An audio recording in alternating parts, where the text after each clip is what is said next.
Boom! According to that, I am live. Welcome. This is Tokyo Tonight. My name is Hiko Simon. It's good to see you all. A lot of you came and joined me this time yesterday, of course. We had 2.5 Oyashis, the first one in a while. And it's been, an interesting week and everything else. With 2.5 Oyashis yesterday, it was interesting that, it was a topic that I really like to talk about that I'm going to probably talk about some more tonight. What I really enjoy with 2.5 Oyashis really though is, having some sort of drama based topic and letting Victor just let rip with whatever he thinks. But since this was a topic I'm more in the middle of, I kind of talked more than I really, with 2.5 Oyashis, it's more, I like to let Victor sort of run with it and go drama. Whereas yesterday was more my sort of thing. And I must admit, after that happened, I sort of noticed the whole Oriental Pearl Chris Broad drama. And even just before the show tonight, I was thinking, well, we should definitely do another 2.5 Oyashis and talk about that and let Victor go on. I mean, I've got my own view. Well, I'm going to share my views on it here right now. And that'll be a lot of fun. In fact, I actually just got up to speed on it in the half hour right before this show. I sort of saw the posts and didn't think much of them. I saw people reacting to them and stuff. But that was the thing. I also talked last night about Sora2 and all the AI stuff, and I've definitely got more to talk about with that. But of course, it's also been a huge news week with regards to the Prime Minister, who was supposed to be confirmed. The vote was supposed to be on, the 16th it was supposed to be, Thursday, and it didn't happen because the government didn't have the votes to get their own Prime Minister in. So there's been some haggling, and there's a result where the vote is now going to be on Tuesday next week, the 21st of October, and we're going to have a Prime Minister. So I don't know, lots of things to talk about with what's going on in Japan. But first of all, most important thing, let's say hello to everybody in here. Who is in here? We've got Lara's in here first at 9:15. Good job there. We've got that's the first time I think I've ever seen Lara get in here first. Well done. We've got DJ Sunny Side Up in here second. Third, we have Cobras Tenshi from Austria. Well, go put another shrimp on the barbie, mate. I do like that line in Dumb and Dumber. It's a good movie. We have Sadiq, who is here to watch the Lara live stream, I suppose. There we go. We've got Damaster in here at 4th. Good to see you, Damaster. Or 5th. There we go. We've got Quinn Rankett, who was the first to like. Good point there. Good point there. They are anonymous, so I suppose everybody can claim it. But that is a thing. That person did a fascinating application of AI as a tool. What person? He didn't generate any song, but he used it to generate instrumental stems and then created the music along the original notes. Well, that certainly is something that you can do. I'm definitely going to talk about that tonight. I have thoughts. I have things. We've got Sadiq. Nice to see you in here, Sadiq. Hope that you watch a little bit of me as well. I mean, I'm pretty good. The comments, definitely the highlights of the video, of course. We've got Believe in Yourself in here. From Damascus. What? Who's from Damascus? Is someone here in Damascus? Is that where you are? Believe in yourself? That's kind of crazy, actually. Damascus is certainly no longer under Assad, but I'm not exactly planning a vacation there yet. I would love to one day, however. I mean, it's actually funny when you think about people that have come out of Syria. Steve Jobs, I mean, it's pretty much straight up Syrian, right? I mean, there's a lot of cool people, and Syrians themselves, like Turks, often could pass themselves off as Europeans. It is a cool country and tons of cool history and culture, but also very, very fucked up, with all the stuff sort of going on there and definitely not settled yet. That's interesting. I don't know. I'm off on a tangent. Let's go talk to Shuvas, who made it in here from Panama. Good to have you in here this morning. I hope you're enjoying a delicious cup of coffee. Who else we got? We got Black Tengu in here from Greece. The weather may be like shite, but the tourists keep on coming. Well, why wouldn't they? It's Greece. I mean, seriously, a day of shitty weather in Greece is probably like the best day that Scotland has never been able to have. So, yes, indeed. Dollar bills, y'all, I believe is what Wu-Tang Clan said. So there you go. Hey, Eddie, good to have you back in here. Hey, Eddie, as always, got Yoni in here. Boom, all set to go. We've got Jane Motts, great to see you. Always appreciate you joining. We've also got Tadom. We have the Netflix sound. Tadom, great to see you as always. Well, I've got everybody in here, actually. Got the whole gang. Got DJ Sunny Side Up. I think I already said hello to DJ Sunny Side Up. Big news, if you go check over on Tokyo Digital Crew, we just posted the winning vid, which for the first time out of 22 MASH battles, this was the first one where it was a draw. I actually realized that probably the choice of song, which is my choice of song, Seven Spanish Angels by Ray Charles and Willie Nelson. Possibly not the best, not the most inspiring get up and dance choice, but it is like one of probably my dad's favorites, at least when I was growing up. I don't know where he's at now, but when I was growing up, my dad loved that song. He was like an army guy, and it's like a final showdown cowboy storytelling song. And Ray Charles is a legend. It's a great song. And you just play it. We'd be stuck living in the middle of nowhere on long, hour-long drives, and Dad would be playing the song over and over and would sing it every opportunity. So I was kind of like, even if I'm not that much of a fan of the song, I got into a thing, the mash that I did, where I mixed it with Beats International, which is, by the way, Fatboy Slim, Norman Cook, and he's in the video. Norman Cook has seriously, something like 20 performer names. He actually said he tried to make it specifically. Fatboy Slim was probably the most famous incarnation of Norman Cook, but I really like him. And he sort of said when they asked him, why do you keep using different DJ names? And he said, it's because if I get a really big track or whatever, he still wants to be able to go to a friend's party and pass out drunk on the floor and nobody to recognize him. That was like his goal. Well, he was making fantastic music under tons of different names. But anyway, I always imagined whenever I heard In the Ghetto, I would remash it in my head with Seven Spanish Angels. And now because of AI, literally because of AI, my software using AI to be able to let you use AI to separate the audio from the music from the beats allowed me to finally do what 30 years ago I was doing in my head when I'd listen to the song. So I like AI, and I like AI for music. And it let me do this thing, and maybe it was more for me than for all of you. I'll go for something more popular, but I'm glad people appreciated it, and we got a draw. And by the way, Sonny's, I put the video, the winning video, what do I do? It's a draw. Obviously, can't play both at the same time, so instead of that, I put both of the songs, I smushed them together. You can watch the full versions. And DJ Sunny Side Up, he went second, but his mashed up video as well is really cool. He put all the Michael Jackson stuff on it, and it looks really good. So it is definitely worth checking out. And so, yeah, big congrats to DJ Sunny Side Up on doing well with the track that I think he admitted to me. He didn't like the Willie Nelson part at all. He didn't like the song that much. Well, Ray Charles is always cool. But yeah. Anyway, a bit of a challenging mashup, and we both did a pretty good job. So maybe we'll see. Sunny picks the next track, so we'll see where we end up next week. But good job. Jane Mott's commenting, it was funny to see us talking about AI and stuff. And yes, we're glad to be back. We're always glad to catch up. We both have busy lives. It's not as, we literally started making 2.5 Voyages, I think. I mean, my son was born in 2009. I think we were doing it before I had a kid. Or certainly, we went back a long way with that. And, life changes, but we're still going at it. And yes, indeed, I do think that the Oriental Pearl drama, which I will touch on, is definitely ripe material for another 2.5 Voyages in short order, actually. So we will get back to that. We've got, yes, Aaron spoiled with 2 streams. I have nothing else to do. My life, this is just my life. It's actually been kind of busy, but I do, I enjoy spending this time with you. I appreciate that you show up and you keep me company. And there is actually genuinely tons of really interesting stuff to talk about this week. So we've got all of that. Who else we got in the comments? Say hello if you're in the comments. Don't just lurk. Still no boom. I was 4 minutes late. It's been crazy today, running around doing all sorts of stuff. Captain on the bridge. Yes, indeed. Am I missing anyone? Hopefully I'm not skipping over anybody. We've got Lara number 1. Yay. We've got Sadiq. We've got everybody in here. I'm going to decline an invite to a Fortnite game that I'm seeing on my screen. If you want to add me, tell me that you're doing it so I don't.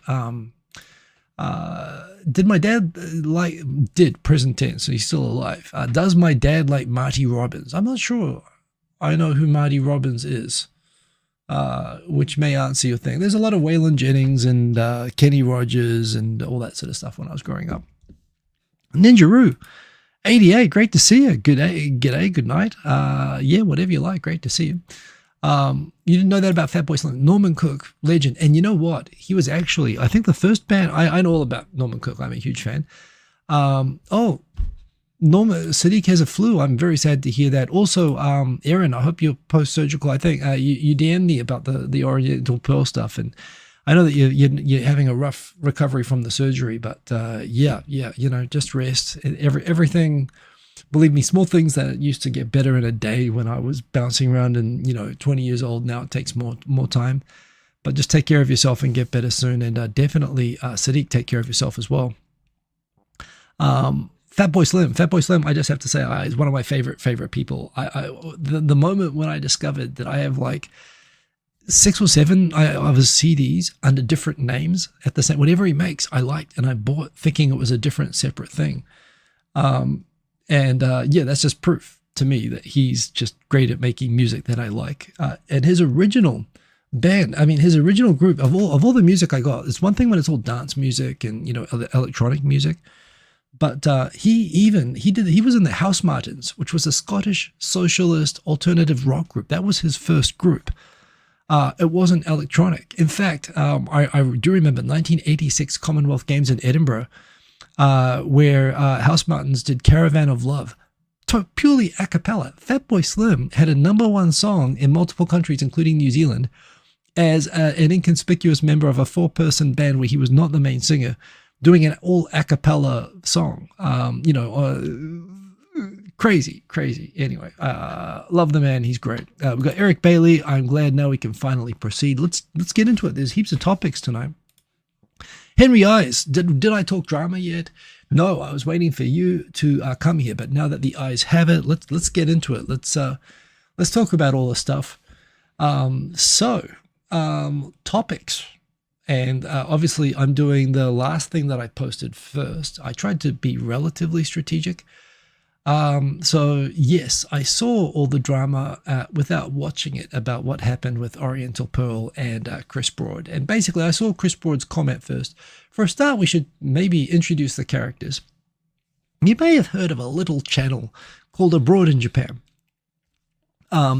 So with Abroad in Japan, I've never met him. I have huge respect. To me, he's an example, much like Tokyo Kuni was the first example. And I think Abroad in Japan is maybe off the top of my head, I can't think of another example of a YouTuber who was not only great and successful as a YouTuber, but decided he was going to be more than just a YouTuber. He was going to, on YouTube, be a full television production quality, showmaker. And that's what he does. Every one of his shows is something that it looks like it was copied onto the internet off, a TV studio with a full production. It's just amazing the scale of what he does, the quality of his work. And he's living that YouTuber dream where, he's living off his YouTube, but he's working damn hard. He's made his own studio, and he makes really consistent, great content. And look, content which showcases the country in which he chooses to live and work. And, it's generally, he shows what's fun and cool and finds new things that I didn't know about. The thing the other day about going to the race course for the day, very, very Top Gear oriented, where they go racing a K car around a course and they do trips around Japan and whatever. And I wouldn't say that they necessarily sugarcoat or misrepresent Japan positively or put out propaganda, but it's a travel show. They're showing what's cool and fun, and they have quirky people, and he's got this sarcastic, cynical character. And I enjoy it. I mean, I don't need to watch tourist shows about Japan, but I enjoy Chris Broad. Oriental Pearl I'm aware of. I've seen her do street interviews, and I've seen her sort of videos. And I look, what I see of Oriental Pearl is kind of stuff that, as a person who's lived here for 26 years, I don't really see topics that really draw my attention per se. I can see that she's clearly making videos that will attract viewers, and she's been successful at that. Chris Broad, I think, has 3.3 million viewers. She has 1.46 million. I think I was having a look. She has like 1.5 million viewers, so she's doing pretty well. I mean, geez, I've got 30,000 registrars. 20,000 of which were all from Miss Hannah Minks recommending me temporarily back in 2012. I'm happy. I'm perfectly happy with my scale. I go for quality rather than numbers, but two, from my perspective, pretty big channels. Both successful and doing their own different things. So she posted a video walking around different parts of Tokyo, highlighting the problem of graffiti and garbage, and basically, in so many words, saying, oh, it's just so sad how these places, everyone thinks Japan is this shiny, clean, great place, but, look at this, and, Japan's kind of slipping and going to hell, and I really hope that someone in the authorities watches this and does something about it. And, Chris Broad, well, that I skim watched the video. I did watch it just before this. I didn't watch it before. I was like, I don't need to. I got an idea of what it's about. Chris Broad, he tweeted about it, and obviously he saw the video and he saw that it was getting shared around and going a little bit viral, and he got a little bit irritated by it. And what he wrote was, it turned into a bit of a thing, but here we go. Graffiti in Japan, shock, horror, yabai. The end of Japan is here. Hold your loved ones close. Japan is changing. Oh wait, it's a photo from 1993. Is that right? Bugger, how am I going to get all these sensationalist clips? Oh, this is him. Oh, this is someone else pointing out that there was graffiti in Japan in 1993. In fact, this was the original post, I think, right here. And this was from the 16th. This is from Thursday. It's basically the sensationalist Japan content is getting out of hand. A wall with some graffiti in Shibuya doesn't mean that Japan is coming to an end. There was graffiti in Shibuya 10 years ago. There was graffiti in Shibuya 20, 30 years ago, honestly. If you look for bad things, you'll find them. If you look for good things, you'll find it too. Unfortunately, positivity doesn't drive clicks. So basically, look at this person. Japan coming to an end, highlighting all the negative stuff for clicks. And, she got lots of attention. And he points out he was in Kabukicho the other day and it was busy. And there was more rubbish than usual. Certainly it was a long weekend or whatever. Now, go have fun and whatever, So basically he found the video irritating. I didn't even watch it, to tell you the truth. I just came back to watch it. What is my take on all? And then basically, since he made this post, and then she made a video saying first discussing directly with him on Reddit, which was interesting, where she said that he was basically punching down on a small YouTuber. I wish, if only I could be small like her channel. But there again, I understand that when you've got 3.3 million subscribers, and he sends out a look at this person, that there's probably going to be a couple of 3.3 million. I don't know. I think within any society, there's probably a solid 5 to 10% of people with varying degrees of mental illnesses. So, while Chris said is perfectly fine. That said, there are going to be some crazy people, and it only takes one or two, honestly, to, send to a creator to really make the day quite unpleasant. That said, she certainly reacted, and she posted videos, and then lots of people made videos like rushing to her defense at Chris Broad's criticism and why Chris Broad attacked my channel. Kind of looked, I haven't seen the reaction videos yet. I haven't had time, nor have I been interested, but we will research them thoroughly to do a 2.5 Voyages show about this. But look, my take is this. Her video was fine. It was reasonable. She's walking around the places that she goes to in Shibuya and so on. And look, there are places in Shibuya, corners, frankly. I mean, the red light district in Shibuya, not that I know what it looks like. I mean, of course I know what it looks like. The nightclubs are in the middle. I used to go there all the time, and you cut through. Dogenzaka has great restaurants and everything. The red light district is spotless. I mean, you don't do graffiti on buildings that are paying protection money to gangsters. However, there are corners of Shibuya that have always been kind of crappy. And look, let's be fair. Definitely Shibuya had homeless people, and it had graffiti, and unfortunately it's always associated with proximity to the international schools and to where tourists would show up. And this back in the day when you'd only see English tags here and there because there weren't that many foreign, I mean, frankly, a lot of the graffiti is clearly being done by foreigners, and there are Japanese who are clearly emulating and copying that. It's not all entirely foreigners' fault, but, Japanese do it as well. But it's clearly there are places that have always been sort of messy.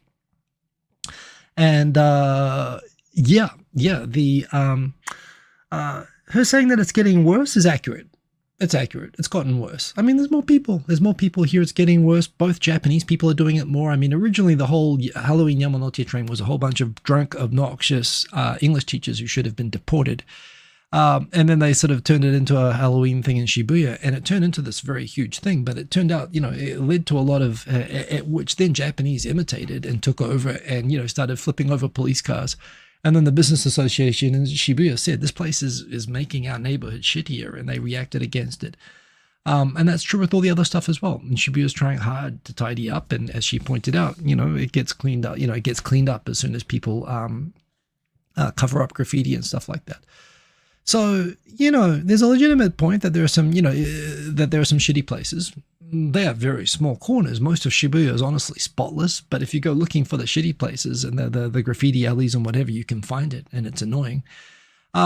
So Chris's comment also perfectly reasonable that, yeah, if you want to go make negative content on Japan coming to an end, if you want to point your camera down on a piece of garbage and make a video, I think you made a comment there in a very Chris Broadish sort of a way. That's also a fair comment. Like, you know, saying, geez, what are you, geez, taking a small section of Shibuya, pretending like Japan is coming to an end is an overreaction.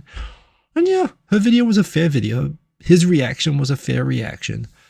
But because they're both big YouTubers, and honestly, because we're all a bit starved of drama and we're enjoying watching it, she started making feature videos, and all these people have made hour-long discussions. I am not going to be making hour-long discussions defending her and attacking him and agreeing with Chris and saying, look at this person, look at her name, Oriental Pearl. I don't know why she calls herself Oriental Pearl, but God, you know, channel name is honestly puts me off as much as anything, which is why I don't watch her content. But I watched the video honestly expecting to find it to be more disagreeable and to agree with Chris, and I watched it and I really didn't. Kabukicho is actually amazing, where Kabukicho, the center of Kabukicho, has become this amazing tourist Disneyland, and it's clean, and yet a block away it is shitty, just like it was, in fact, maybe even worse. And this is the thing, there are a couple of neighborhoods, very few. Oh, and finally, I think she went to Shin-Okubo, and she filmed, I don't know if she filmed or she just used footage of the streetwalkers there. Again, I'm not an expert on where to find streetwalkers in Tokyo, but it's been the subject of TV specials for ages. Since I came to Japan in 1999, Shin-Okubo is where you would pick up streetwalkers. And in fact, love hotels around there. Again, not that I'm an expert on signs in front of love hotels in Shin-Okubo, but they used to have signs, foreign women not allowed. Because it was a back in the day it was Koreans, and nowadays it's apparently more Southeast Asian people and so on. But yeah, they would offer people massages and whatnot walking around, and they'd go into the love hotels there, and the police were like stalking out the love hotels and arresting people. So the love hotels were saying, don't come in here, please. In 1999, and it's still happening now, and the TV picks it up, and she's, look at all this graffiti and hookers.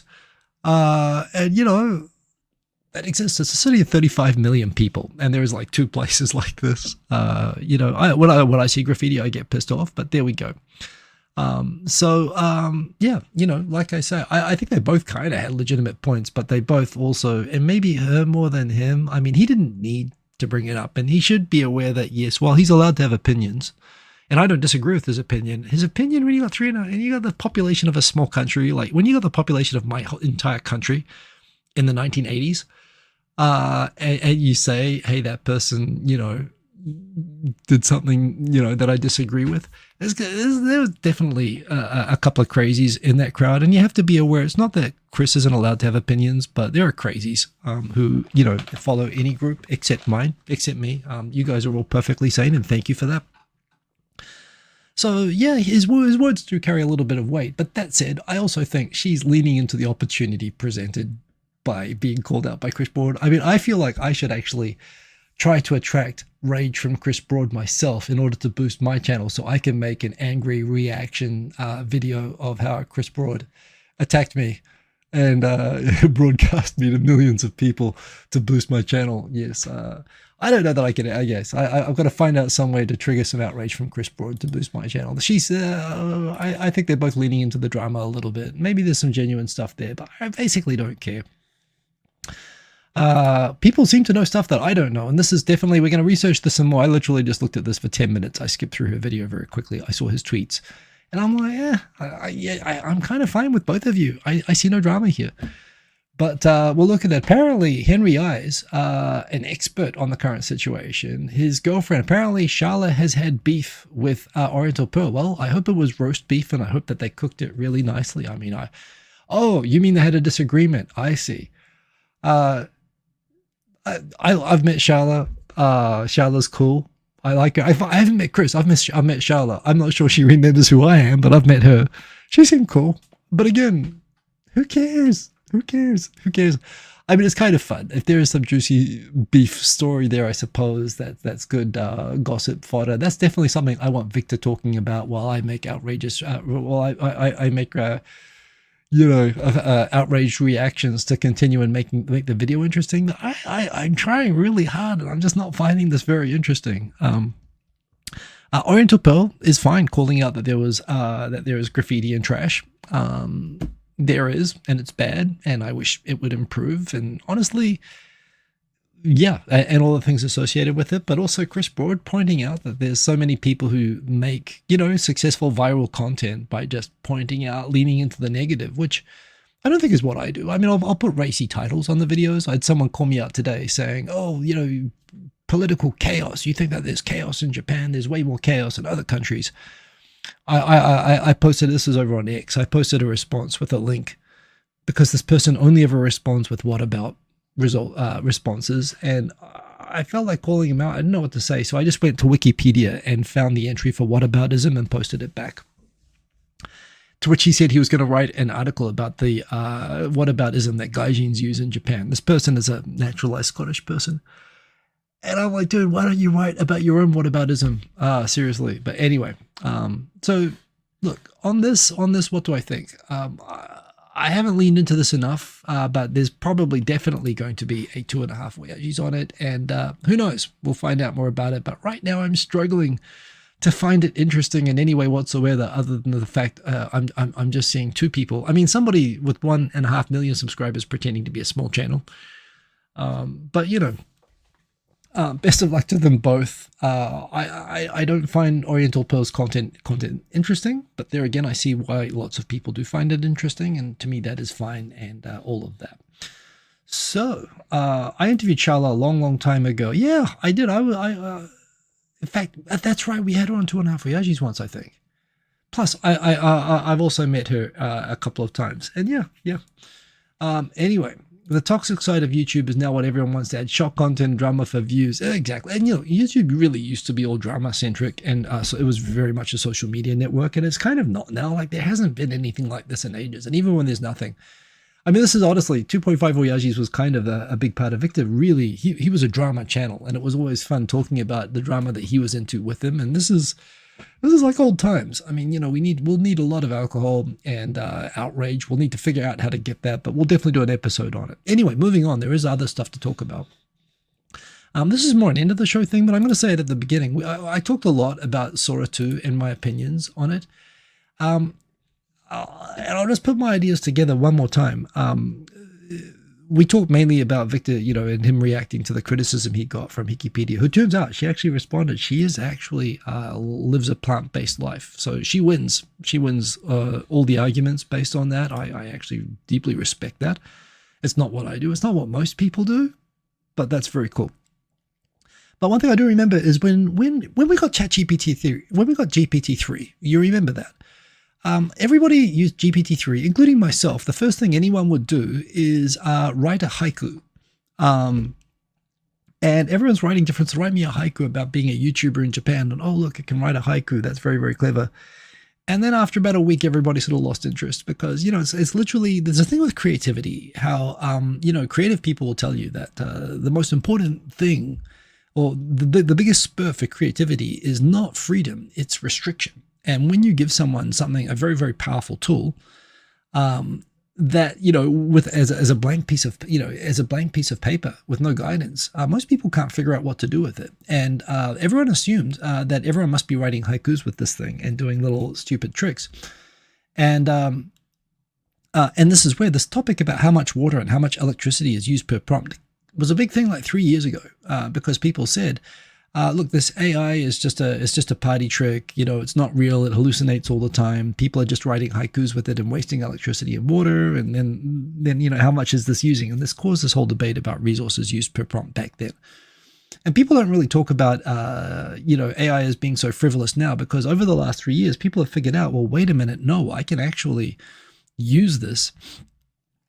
I can have this, check my work. I can have it actually speed up checking things. I can automate processes. I can actually learn languages. I can do all sorts of really, I mean, now, I use AI and text-based ChatGPT type stuff, type applications for work all the time. and it doesn't hallucinate as much, and it's genuinely, and it's something that you can actually, I get it to write code when I want to make a game. I don't know how to write code from scratch, but I make video games all the time now, which I play in HTML, and I do demos at work of this. I've made multiple programs. I've made a dictation program at work that I could not have made without ChatGPT. So the point is, people who are criticizing that it was a frivolous technology that was wasteful of resources just frankly were lacking the imagination to realize what it was going to be capable of doing. And what it is doing, it is transforming everything in society. And what's funny is nobody's really talking about the text-based AI sort of being frivolous anymore, but they are talking about when Meta released the video tool, which they're calling Vibes, and I reacted the same way. It's like, oh my God, Facebook using all the stolen customer data to train a thing to make AI slop on a TikTok type app. That's not what we need. All these companies said that they were going to use AI to cure cancer, which, by the way, there was a breakthrough this week. There was actually a paper released where cancer scientists literally used AI to test thousands of never before used sort of combinations for how to trigger immune cells to recognize, to heat up cancer cells and make immune cells recognize them. And basically, rather than just automatically go through thousands of combinations quickly, it actually came up with innovative hypotheses that no one had come up with before, saying, oh, if you put these and these together, it will probably work. And it actually came up with ways that proved in testing to be effective as new treatments for cancer. So literally in the same week that Sora2 came out, and everyone said, oh, OpenAI was promising that AI would bring cures for cancer, and instead they've authorized adult content on ChatGPT. They're going to allow erotica content in ChatGPT for certified adults. I don't know how you get certified as an adult exactly. And they've brought out this AI slop TikTok program. So, how are they really improving society? And indeed, if you look at the Sora app and you look at the main feed, much like the main feed of any other social media app, it's a lot of cats on Roombas. It's a lot of Jake Paul, doing viral sort of porch videos and police, webcams and all this sort of stuff. And it looks it is literally brain rot AI slop is most of the content that you see on the feed. And look, you can look at that and make some memes yourself and be entertained by it. And, that'll be the end of, and I'm hearing even AI commentators that I like say that they used it for a week and they sort of lost interest in it and they stopped using it after a week. But what I'm finding with Sora, I showed this yesterday, I am using this as a kind of a canvas for sketching out ideas for things that I want to make, products that I want that don't exist. So, this is something someone else made, but here's me with my AI glasses that I would want to be able to help me go shopping and tell me information about the products that I'm looking at when I go shopping. Here is a gym in Kudansta near the palace, so I can run around the palace that has all the features of a gym that I'd want in a real world. Here is also a gym that I would want, which has like AI tracking of everything, so you can get a coach on your form and all of that sort of stuff. I made some opening title sequences for Tokyo Tonight that look super cool. I don't know, which one do you like? They look really, really cool. Generated from AI. Here are AI glasses for running. Here's a music app for running. Here's a self-driving van that'll take me to the beach. Here's a new version of my DJ software. Here's Mount Fuji erupting. I can take ideas for products that I want and I can explain. No, I'm not just explaining verbally.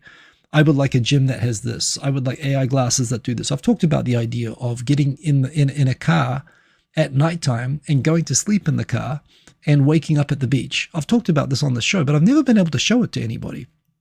Whereas this, I can explain it to this and it can mock up a visual representation that is like I'd never be able to make. So for me, I think if you're,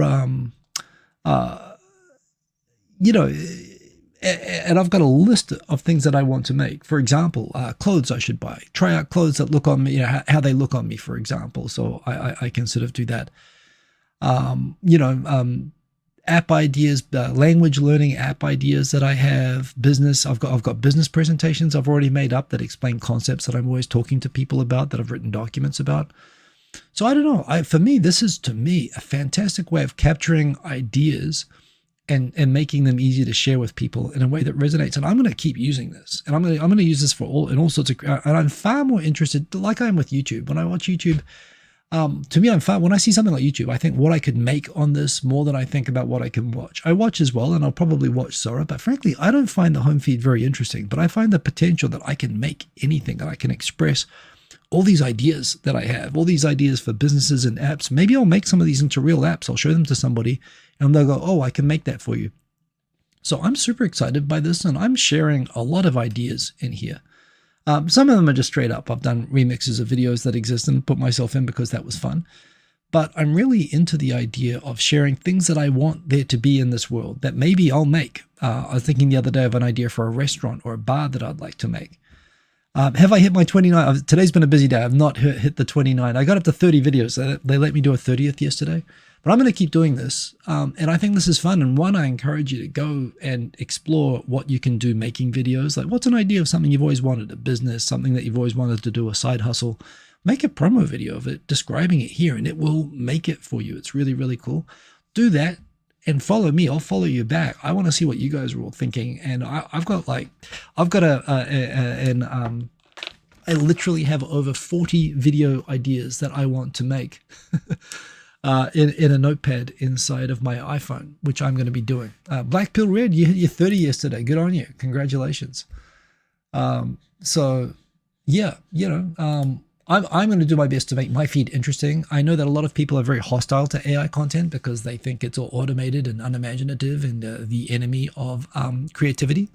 My username is Hiko Simon. It's easy. You go on there, just search for Hiko Simon and you will find me.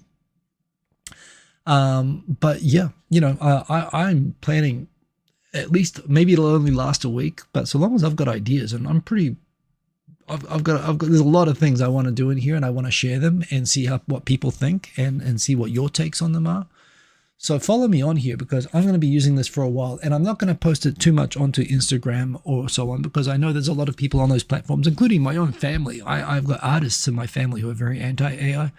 I don't want to trigger people, but for me, this is just an amazing tool for expressing myself creatively in ways that I couldn't do otherwise. And I really want to see other people not doing cats on Roombas. Cats on Roombas is fine. I don't want to see that though. I want to see what's your cool idea for what you'd want to do in a perfect world. Like, what's a sort of a restaurant? What's a sort of a business you'd want to go to? What's a sort of a, what's the iPhone app that you wish somebody made, or the feature that you wish they'd add to an app that you use all the time? So yeah, Shubis is very hostile to AI generated news, as you should be. But this is a creative tool, so it's like I'm hostile to Photoshop generated news. You shouldn't need Photoshop for news, right? You should just take photos or do whatever. But I think it's not a, as a tool of expression, I've never seen anything like this, and I'm incredibly excited by it. And for that, and I really want to share my excitement with people. So please do come on. So it's all free, and I encourage you to. You can make flying elephants if you want to, and funny videos that make you laugh. It's got a ton, and you can make them yourself, as well as you can watch tons of funny videos. Right now, it's mostly funny videos. And if you're good at making funny videos, it's good at that too. By the way, Lysander45, I see that you're in the chat. Good to have you in here. But I have to get that out of my system. I'm really excited by this right now. And I am going to be using it thoroughly. Now, the big story of the week I should be getting to. This is really what I needed to get to at the start of the show. Drama. So to start at the end of the story, Takaichi, who is not prime minister, she's supposed to be prime minister by now, but the drama was unfurling because the Buddhist party dropped out of the government coalition, which sort of threw the cat amongst the pigeons. And the opposition was looking at centering around maybe putting someone up that they could put as someone against Takaichi, and maybe the opposition could humiliate the government by actually, it would be a disaster. If the opposition actually got the votes to make a prime minister, the prime minister would have no power to do anything, and it would be complete chaos. But they'd be making a point of how powerless the LDP is and how they have to climb down and start working more with the opposition, which it doesn't want to do. So there was a sort of thing where, it might be the first time ever that the LDP is not able to confirm its own prime minister when it wants to confirm a prime minister. By the way, there is a precedent for the LDP actually making a coalition where it was the biggest party in parliament, but in order to get the numbers it needed for votes in parliament, in 1994, it teamed up with the Socialist Party. And by the way, the Socialist Party, the party from which Naoto Kan was a member, this was the party that was anti-US bases, anti the emperor, all sorts of stuff, and the sister party of the North Korean Workers' Party. And the head of that they actually made, I'm going to say Tomichi Murayama. I always think of his last name, Murayama. What was his first name? Tomichi. Oh, I was right. It's Tomichi Murayama. He just died this week, 101 years old, but he was made prime minister by the LDP when the LDP was a bigger party. So in order to hold on to control of most of the government, they have been willing in the past to appoint someone from outside of their party. And he was prime minister for 2 years, longer than Shigeru Ishiba, and oversaw like the Kobe earthquake and all sorts of things. So there's a precedent where right now it looked like maybe the LDP would have to appoint a prime minister from a different party to get the votes to make a government to retain most of the power and sacrifice having a prime minister. It's happened before. And the opposition was thinking about doing the same thing. So complete chaos. They had to delay the vote. Trump is coming here next week, or week after next, I think. So, they have to quickly find a prime minister to actually meet with the US president coming here. And everybody, it was funny, the opposition was centering around, I mentioned this guy, Yuichiro Tamaki, who I mentioned last week, who's made a split-off party from the Democrats, centered around the policy. While they have policies and a manifesto, fundamentally their main policy, if they're being truthful, is that they want to make him the prime minister. He wants to be in charge. He doesn't want to wait in line. He made a party to make himself prime minister. And he was trying to get a consensus among the opposition, which are the Japan Innovation Party, the Ishinukai, the We Love Osaka Party, them, the Constitutional Democrats, and his Democratic Party for the People, and hopefully try to get the communists and the socialists on board to back a unified opposition candidate being him, so that he gets a shot at maybe being prime minister. However, the LDP realized as well that his party actually has more votes than Komeito, than the Buddhist party that they were a coalition partner with. So the LDP said, hey, you know what? If you team up with us and make a coalition with the LDP, then you could be the actual prime minister with the LDP, and you could actually have real power. And he said, oh, that's interesting. So he went and had talks with the LDP about forming a coalition with them. And his main condition was that, yeah, we'll support the LDP if you let me be prime minister. And they said, oh, we might just do that. But then right after he did that, he started working up a deal with the LDP. But right after he did that, he publicly went back saying the opposition has to unify around the idea of me being the prime minister, and we have to also pull. So he was sort of trying to become the candidate of the opposition and the LDP at the same time. And the LDP got pissed off. So on Tuesday, it looked like Tamaki was going to become the prime minister nominated by the LDP. But by Wednesday, when he went back to talk with the opposition parties again, after starting negotiations with the LDP, trying to get both sides to agree to make him the prime minister, the LDP quietly went over to the Japan Innovation Party, the We Love Osaka Party, which also has more votes than Komeito and could help the LDP form a majority to appoint a prime minister, and said, we're not liking the way that Tamaki guy, we talked to him and he's like playing both sides all at once, and he doesn't, he's a little bit too keen to be prime minister. Will you be our coalition partner? And Osaka said, are you going to have like free takoyaki for everybody and going to make Osaka officially the second most important city in Japan? And Sanai Takaichi, who is from Nara, by the way, officially apparently doesn't give a shit, and said, yeah, sure, why not? And so by Thursday, it had come out that the Japan Innovation Party had pretty much come close to a deal, which was confirmed yesterday, that they're basically going to do a coalition deal where the Osaka First Party, the Japan Innovation Party, is going to support the LDP and is going to probably confirm Sanai Takaichi as prime minister when they have the vote for prime minister on Tuesday, which means she is now back to being just a matter of formality, going to be Japan's next prime minister. However, when Tamaki found out that the Japan Innovation Party, with whom he was negotiating with the opposition parties to get them to agree to make him the prime minister, when he found out that they were talking with the LDP to support the LDP itself and not make him prime minister, he said he accused the Osaka Innovation Party of being two-faced in doing a deal with the LDP behind his back while he was seeking their support to be prime minister, while he himself was negotiating with both sides at the same time. It's basically it's like the Greek fable of the dog with the bone in its mouth, and he sees his reflection in the water. He sees another dog with a bone in its mouth and the reflection in the water, and drops the bone into the water to grab the bone from the other dog and loses everything. It's literally the Greek fable, the Aesop's fable of the dog and the bone in the river. It's literally him. He had it all covered and he lost everything. And then he accused everybody of backstabbing him when everybody walked away from him because he was playing everybody all at the same time. So he lost out. The Innovation Party has done a deal for a coalition. And Sanai Takaichi, love her or hate her, she's going to be Japan's first woman prime minister on Tuesday. And, good for her. She's come through a lot. And I literally saw on cue, I think it was in fact, it was a Nikkei article, but it was written by a Financial Times columnist. It was an academic who said, just because she's a woman, don't think this is good for feminists. Written by a dude who's not Japanese. And, she's not a Disney princess parachuted in from the outside who magically became head of the LDP. No, she had to out Oyaji all the Oyajis. The fact is, it's somehow she's the first woman to ever get through. And there's a lot of countries, that claim to be more democratic than Japan that haven't ever had a woman leader before. And I think, it is a milestone worth marking. So we'll see. This is Japan. Anything can happen. Love her or Jake Adelstein her. Jake Adelstein is a verb. I wonder how that makes you.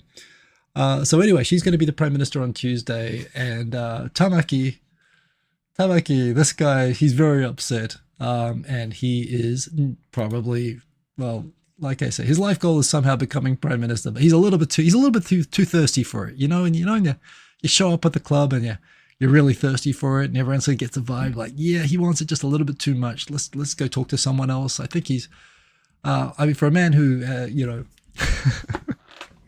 acting a little bit too thirsty is something that he's been known for even outside of this until now. And the result is that, the Osaka First Party, they are negotiating, by the way. They are not just wanting Osaka to get enhanced status, whatever that means. They are actually negotiating to have consumption tax reduced on food. So they want something to convince everyone in Osaka that they haggled a discount, which is a very Osakan way of going about policy negotiations. So we'll see what they get out of it, but certainly they offer the stability that the government needs. So there we go. Too thirsty is cringe, but that is exactly this guy's problem. He was hitting on all the girls. He literally went into the bar and he was hitting on and he was hitting on all the girls at the same time in front of each other, and they all walked away from him. And he's complaining about the guy that they walked off on without realizing the problem was you, dude. The problem was you. So anyway, that was the thing that happened. Other news, ex-Prime Minister Taro Aso is leading a delegation to go and meet with the left-wing anti-Japanese, nominally anti-Japanese, although surprisingly being quite nice to Japan government in South Korea in November. I failed to see anything that could go wrong. If you don't know what I mean by that, Prime Minister Taro Aso is famously a politically incorrect statement gaffe machine. He's actually kind of funny, but he literally cannot control himself from saying the wrong thing in all situations, particularly being offensive towards Japan's neighbors to the point that they hate him. The idea that he is the guy that's leading a delegation to South Korea. I don't know. I mean, maybe Japan just wants South Korea to start a war with Japan. Sending him is practically a provocation. But there you go. He is going over there. That is a thing that is happening. I mentioned Tomichi Murayama, really interesting character, 101 years old, and the second oldest former prime minister. So, Japan produces long-lived prime ministers. Tomichi Murayama, famous for many things, apologizing for the war, overseeing Japan's kind of botched response to the Kobe earthquake, and having remarkable eyebrows. He's most famous for his eyebrows. There was a show, Denpa Shonen, where they actually cut some of the eyebrows at one point.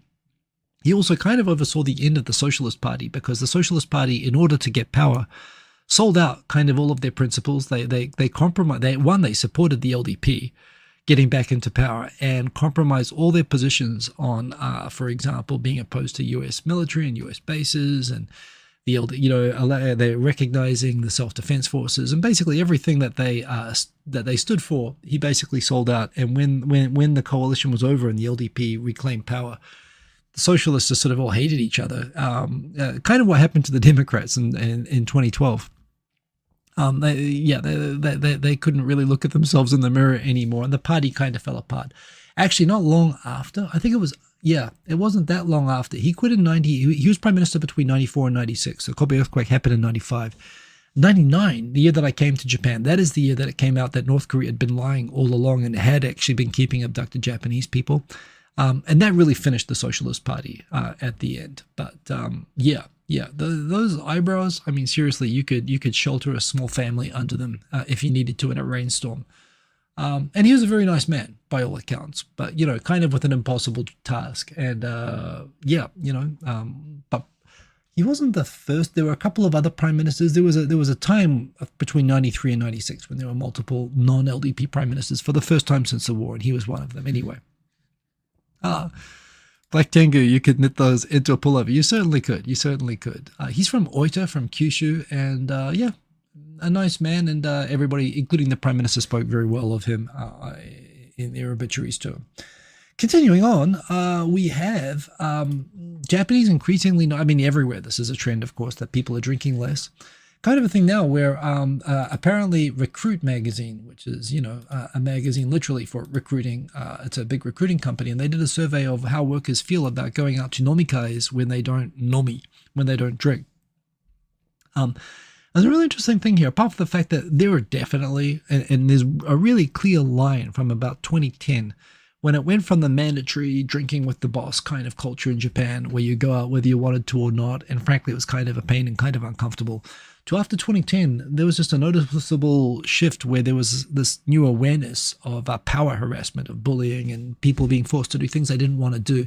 And companies being more sensitive. Okay, you don't have to go to mandatory corporate karaoke and drinking if you don't want to. And everyone said, don't want to, immediately at the same time. And it's like there's a moment in time when it just stopped in Japan. There is still corporate drinking.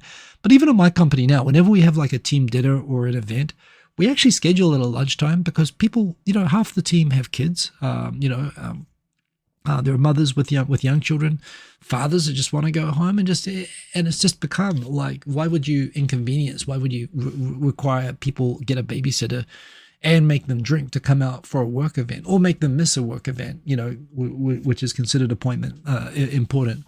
For the most part, they've just disappeared. But where they've happened, there's now a thing where 40% of people actually, how many people do not drink? The number here is they got these numbers of people. A significant number prefer not to drink. But when they ask people, okay, if you go out with non-alcohol drinkers with a work drinking party, who do you think should pay more? Do you think people should pay the same for, they should split the bill, or do you think that the drinkers should pay more because they spent more? And logic says, and apparently most drinkers agree, the drinkers should pay more. But the people who don't drink are like, no. The majority of non-drinkers think, no, that we should just split the bill because they don't want to be they don't want to be treated differently for not drinking. So kind of, a really interesting article from the Mainichi here, just talking about the sort of drinking culture, which is disappearing. And also on Sora, I had an idea, which is on my list of videos to make, of kind of making a bar where I don't really drink alcohol very much anymore anyway. I don't not drink, but it's very rare. And if I do drink, honestly, I get sleepy with alcohol. I don't get drunk, I just get sleepy. And I feel shit the next day. So lately, if I drink, what I'll do is I'll make a shandy gaff. I'll pour a beer and put some ginger ale in it so it looks like a beer. And it tastes delicious, and it doesn't really affect me. But, often, if I can, when I go out, I'll just not drink. Which is kind of funny. I remember when I first went to Spain in 1995 or 96 when I was doing my Spanish degree. And Spanish people in Spain, everybody smoked. And they'd offer you cigarettes as like, hey, how's it going? And when you said, no, I don't smoke, they would say, oh, you don't want to be friends with me. They couldn't comprehend the concept of not smoking. So saying that you didn't smoke is literally a way of saying, I don't want to be friends with you. And more recently, I've hung out with like British people, family events and so on. We have British people, and when they see that they're all drinking alcohol, and I go grab a Sprite, and they're like, why aren't you drinking? And I'll say, I just don't feel like it. And they're like, are you religious, or is it a health problem? And it's like the Spanish people not comprehending not smoking. It's like they took it like they couldn't comprehend the concept of not drinking. Admittedly, I think younger people are smarter about this than people sort of closer to my age. But yeah, I love the idea of making a bar, my ideal bar, where I could drop in and DJ and do whatever, but where also the majority of where you have alcohol for the people who drink, but you actually have cocktails and drinks made without alcohol, and not imitations of alcoholic cocktails, but where you actually have interesting teas and fruits, and you make drinks that are good to drink and interesting to look at and picturesque and cool. That you have expert mixologists, but they are making non-alcoholic drinks and make that the theme of the bar. That'd be a really cool idea for a bar. And I'm going to do a Sora AI promotion video for that idea of what my ideal bar that I would own. And I think that would be a really cool theme that would take advantage of this.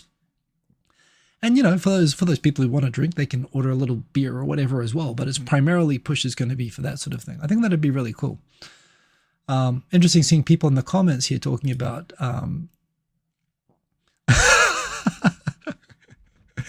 believe in yourself. I didn't drink, but she enjoyed the shandies that you gave her. Yeah, I was allowed to drink shandies when I was 5 years old, and they were wonderful. Yeah. Anyway, we're coming up on time, although I did start 4 minutes late, so I'm going to keep charging on. But I thought that was pretty cool. The sumo tournament in London is carrying on. It's getting great reviews. I've seen the BBC coverage of it. Dan H was there. And front row seats. He got amazing seats. I'm still waiting to see photos that he took from there. But I mean, it's a fantastic day out. It really is one of the best cultural days out in Japan. It's literally a human-based version of monster truck racing. The bouts are fast. They're exciting. It's super easy to understand the rules and everything. Mathology, by the way, can only drink Shirley Temples and Roy Rogers so many times. So you agree, right? Wouldn't it be cool to have a bar which offers like 100 choices, the same way that alcoholics get choices of cocktails? Why not have as many choices? Why does it have to have alcohol, right? Why not make a place that makes, just as interesting and not make them like virgin mojitos or Shirley Temples or whatever, make them actual like interesting drinks. So there you go. I have this fantastic idea, and I can express the idea, and I'm going to put out my ideas for what it will look like and how it will work. I'm going to put it on Sora2, so you should follow me there. And if you like it, I mean, maybe someone will make it. But Dan H, hope you're enjoying the sumo. I see you're not in the chat, so I hope he's at the sumo. MUFG, my bank, is going to get naming rights. It's pretty rare in Japan. You don't see stadiums often. Well, you do get the Ajinomoto Stadium and everything, but this is the national stadium used for the Olympics, but obviously they've got to get some money back. So the national stadium is going to be called the MUFG Stadium from next year. I do find did anybody ever, it's my own bank, and even I call it the motherfucking Ginkgo. MUFG. I wonder how World Athletics is going to take it when they hold the international 100 meters sort of athletics championships at the motherfucking stadium. But that is something that I enjoy. I worked at a law firm where I worked at Morrison Forster, and I got to have an email address domain name, literally mofo.com. I was Hiko at mofo.com. I just joined for the I joked. I didn't just join, but it was a pretty good deal, and it was a great place to work. But I joked that I joined there just for the email address. Another super interesting thing, if you're following Russia, and how can you not, because they're being a naughty, naughty, bad country, they just shut down. It's a rule that if you got like Japan, if you got a country and you have islands, you have to let international shipping go between those islands, and Japan controls the islands between Kyushu and Taiwan, and so China always goes between the islands because they can't get out of China without doing that. This is why they want the Senkaku Islands, because it lets their ships go safely out without having to go in between Japanese islands. And similarly, while Russia totally stole those 4 southern Kuril islands, and it's not the whole chain. It's not the whole chain between Kamchatka and Hokkaido. It's just the bottom 4 islands in that chain that are right off Hokkaido, and they were inhabited Japanese islands, but Russia took them because Russia has this problem that they don't have access to the ocean, to the Pacific Ocean or the Atlantic Ocean.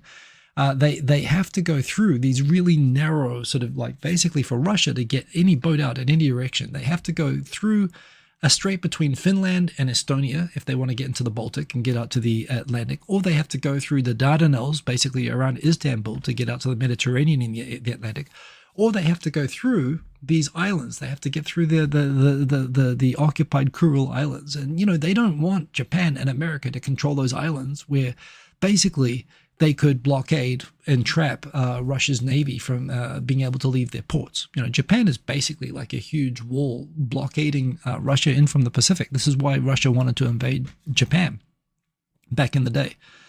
So there is a thing that Russia suddenly prohibited international law of the sea. You're supposed to let ships go through between islands, normal traffic. You can restrict like for security purposes, but you can't restrict normal shipping. But Russia's just said, hey, no shipping between these islands anymore. Which to me, I worry is a bit of a signal that if they invade Estonia, NATO is definitely going to close off the Baltic and not going to let Russian ships go through it. Russia's going to get blockaded in the Baltic Sea, which will be a big deal for Russia. Which means that the only way that they're going to be, and Turkey's already, in times of war, there's a deal that Turkey will not let Russian warships go through the Dardanelles. So it's already blocked off from the Mediterranean. If they attack Estonia, they're going to get their asses blocked in the Baltic Sea. So the only way that Russia is going to be able to get into the ocean is going to be through those islands that they occupy, that they totally stole from Japan. They're stolen islands. But they need them because if Japan had them, Japan could theoretically also block off Russia, and Russia could be completely blockaded. Even though they're like the biggest country in the world, their geography is such that they could get blockaded. So I worry that this is connected, that Russia suddenly and spontaneously, for the first time ever, not allowing any ships to go through these islands anymore, is them securing this way out to the ocean because they're planning to do something to Estonia. I hope that I'm wrong, but they've been doing shenanigans there lately. They've started putting little green men along the border like they did before they invaded Ukraine. They've been testing out Estonia. They've been flying planes over them and drones over them, and Poland. I don't think they're going to mess with Poland, but they've been testing to see how NATO will react. And honestly, NATO has not reacted very well to that. So this stuff, it's happening in Japan, but I think it's connected to what's happening in Europe. And it's not a good sign that they're messing with their sea access here. I think it's a sign that they're preparing to be blockaded in the Baltic. So we'll see. I've talked about this before. This might sound incredibly boring, that the Mizuho Bank is preparing to roll out the migration of its core banking system, which it's been working on since 2019. And it's not since 2019. It's been going on since like the early 2000s. The disaster of the system implementation is absolute epic blockbuster movie material. It is the biggest system migration disaster in history. The fact that they are finally getting to a resolution on something that should have taken like 6 months is taking seriously like 20 years. And when they tried doing this cutover like in 2021, and the whole bank systems all collapsed multiple times because basically there used to be multiple banks that were forced by the government to merge together because they had too much bad debt. They all hated each other, and the IT departments all refused to cooperate with each other. And when they tried to merge the systems together, all the IT departments sabotaged each other while they were working together to merge the systems, and it just caused these explosions. It seriously is drama material. I know people that have worked on the project to merge the Mizuho bank systems. It's just famous. It's literally people proactively sabotaging each other while trying to unify their systems. So that's a thing. Salaries are up in Japan. We're over time, and I'm going to go super fast. Salaries hit a new record in Japan, but when you look, it's not a good graph. And for a start, okay, right now the average salary in Japan has finally gotten over the 1998 level. I mean, look at me. I came to Japan to make money in 1999. Look at what happened. Average wages collapsed. They were heading to the moon. They should be like 8 million by now if this had stayed in a straight line. And instead they went down from nearly 6 million to, 5 million yen. And now they're back up to 5.87 million. How much is that worth?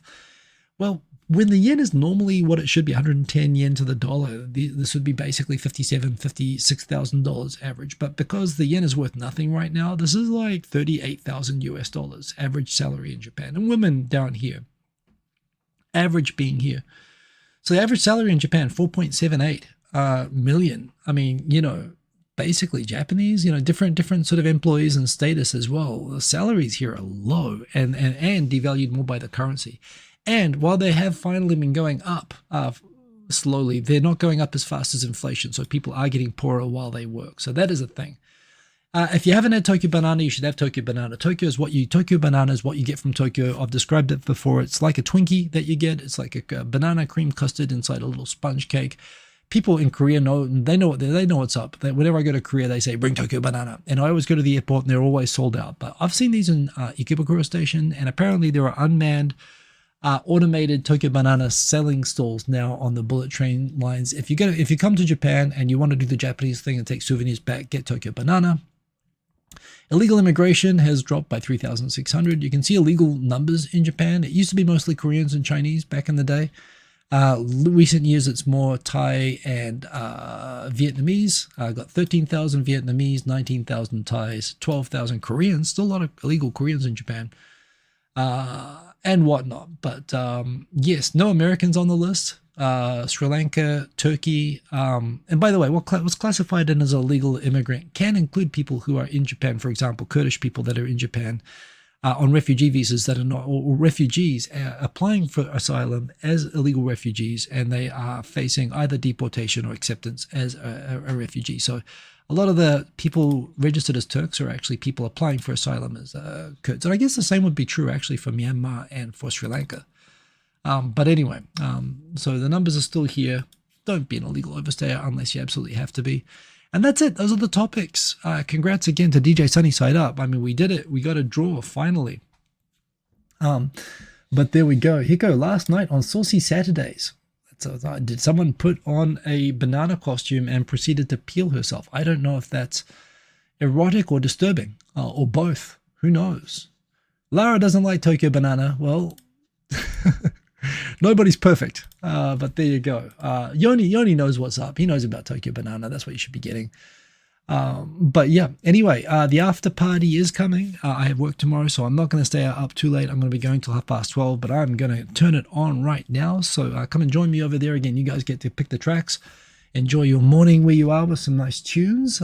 Otherwise, I'll see you all next week. I'm going to see if I can talk Victor into doing an Oriental Pearl, Chris Broad drama. We'll see if we can pump up the drama, but honestly, I don't really see that much to get dramatically upset about really associated with it, but we'll try. I'll try to get angry, and we'll make something about that hopefully soon. But otherwise, Japan is still interesting.